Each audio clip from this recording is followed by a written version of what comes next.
वालाचं बिरडं करायला घेऊया। गॅसवर कढई तापत ठेवली आहे। कढईमध्ये 2 चमचे तेल टाकले। तेल गरम झाले। लसणाची 4 ते 5 पाकळ्या ठेचून घेतल्या त्या टाकूया। लसूण छान लाल झालाय। छोटा अर्धा चमचा जिरं टाकूया। जिरं छान फुलले, कांदा टाकूया। एक मध्यम आकाराचा कांदा बारीक कापून घेतलाय। कांदा ट्रान्सपरंट होईपर्यंत परतून घ्यायचा आहे, खूप लाल नाही करायचा। कांदा ट्रान्सपरंट झालाय, कांद्याचा रंग बदललाय। एक छोटा आकाराचा टोमॅटो बारीक कापून घेतलाय तो टाकूया। टोमॅटो मऊ होईपर्यंत परतून घेऊया। टोमॅटो छान परतला गेलाय। टोमॅटो छान मऊ झालाय। 4 ते 5 कढीपत्त्याची पाने टाकूया। छोटा पाव चमचा हिंग, छोटा अर्धा चमचा हळद। हिंग आणि हळद छान परतून घेऊया। याच्यामध्ये वाल टाकूया।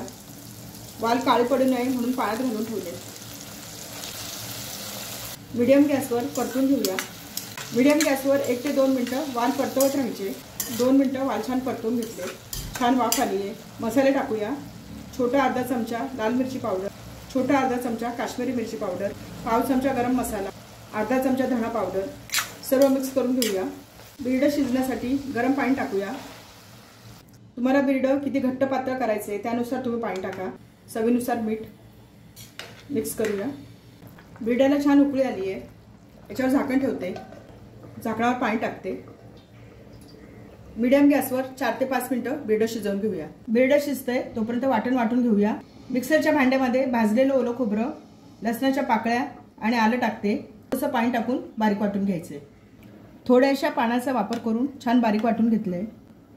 4 ते 5 मिनिटं झाली आहे। झाकण काढून बघूया। याच्यामध्ये वाटून घेतलेलं वाटण टाकूया। याच्यावर झाकण ठेवते। मीडियम गॅसवर 2 मिनिटं शिजवून घेऊया। 2 मिनिटं झाली आहे। झाकण काढून बघूया। बिरड्याचा छान सुगंध सुटलाय, छान रंग आलाय, छान शिजले बिरडं। याच्यामध्ये एक कोकम टाकते। एका कोकमचे 2 तुकडे करून घेतले आणि थोडासा गूळ, बारीक चिरलेली कोथिंबीर टाकते। आपलं वालाचं बिरडं तयार झाले।